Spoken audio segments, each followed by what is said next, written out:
और मैं देख रहा था, जब मैं सदन में घुसा मुझे देख के आश्चर्य हुआ था कि विपक्ष के एक माननीय सदस्य अपने गले में तख्ती लटकाए हुए थे।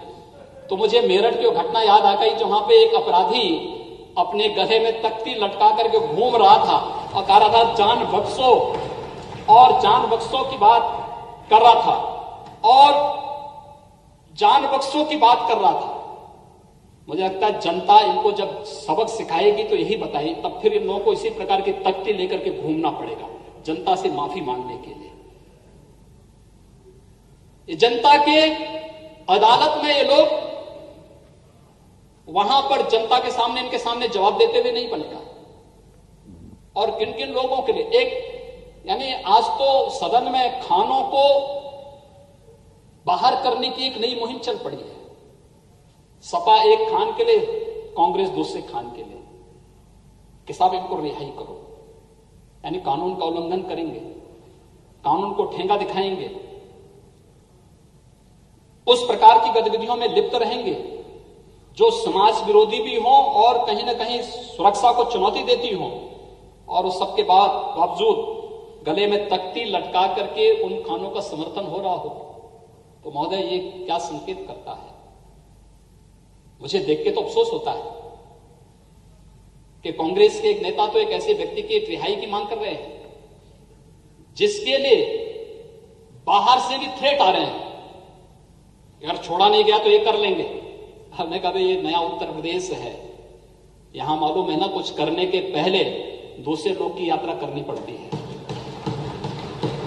भूल जाइए, यहां आकर के धमकी दोगे और थ्रेट करोगे सुरक्षा मशीनरी को तो ये स्वीकार्य नहीं हो सकता है। अगर दूसरे लोग की यात्रा करनी तो इस प्रकार की थ्रेट दो। अरे थ्रेट हम सुनने वाले नहीं हैं। मुझे केवल आपसे यही अपील करनी है कि महोदय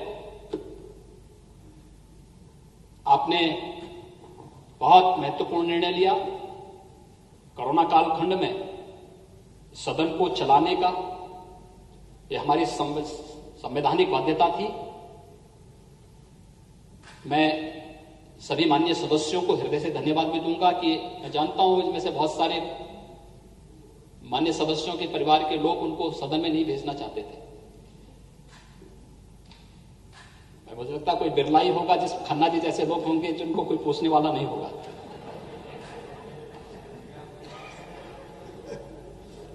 लेकिन ज्यादातर लोगों के परिवार से था कि इस समय सदन चलाने की आवश्यकता क्या है, लेकिन सदन चलाया गया और सदन चलने के बाद आज हम सब यहां पर सदन की कार्रवाई को सफलतापूर्वक अनेक विधायी कार्यों को भी करते हुए अच्छा कार्य हो सकता है।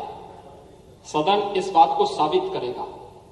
उत्तर प्रदेश इस बात की मिसाल देश के अंदर प्रस्तुत करेगा और हम लोगों ने सोशल डिस्टेंसिंग का पालन करते हुए सदन की कार्रवाई को सफलतापूर्वक पिछले 3 दिनों के अंदर चलाया है। अलग विषय है 2 दिन हमें कॉन्डोलेंस में जाना पड़ा, हमारे सामने दुखद समाचार थे, और आज शनिवार के दिन अवकाश के बावजूद सदन चल रहा है और माननीय सदस्यों की उपस्थिति, भारी मात्रा में उपस्थिति इस बात को प्रदर्शित करती है कि लोकतंत्र के प्रति हमारी आस्था उतनी ही प्रगाढ़ है जितनी मर्यादा पुरुषोत्तम भगवान श्री राम के प्रति हमारी आस्था है।